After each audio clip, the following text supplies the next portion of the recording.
एक समय की बात है। एक छोटे से गांव में एक बच्चा रहता था जिसका नाम आदित्य था।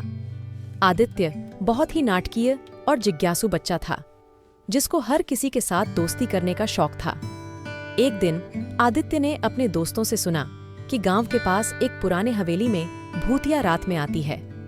उसे यह सुनकर बहुत रोमांचित महसूस हुआ। यह हवेली बहुत ही पुरानी है और इसमें एक भूत रहता है। एक दोस्त ने कहा और सभी ने कुछ देर के लिए चुप रहा। आदित्य की धड़कनें तेज हो गईं, लेकिन उसे बहुत मजा आ रहा था।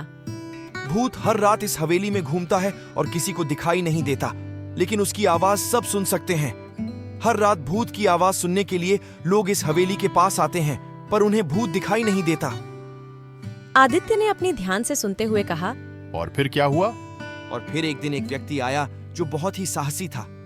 उसने अकेले ही हवेली के अंदर जाकर भूत की आवाज सुनी। एक दोस्त ने रोमांच से भरा हुआ चेहरा बनाए हुए कहा, वो व्यक्ति ने भूत को देखा और कहा, तुम क्यों इतनी देर से छुपे हुए रहते हो? क्या तुम भी अकेले रहना चाहते हो? आदित्य ने बड़ी रुचि से सुनते हुए पूछा। भूत ने कहा, नहीं, मैं अकेले रहना नहीं चाहता, मुझे भी दोस्ती करना है।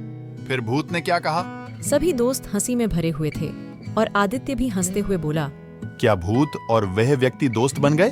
हाँ, और उनकी दोस्ती ने हवेली को सुरक्षित और खुशहाल बना दिया। ये कहानी सच्ची है या बस हवेली की एक बड़ी बातचीत है? तुम सोचो। सभी ने हंसी में बातचीत की और फिर गांव की ओर चले गए।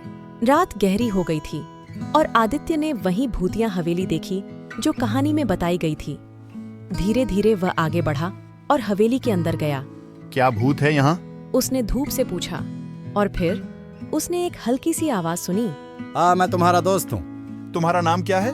मेरा नाम अर्जुन है। और फिर उनमें हुई एक दिलचस्प दोस्ती के साथ आदित्य ने वही रात हवेली में रुककर बिताई जो उसकी जिंदगी की सबसे यादगार रातों में से एक बन गई।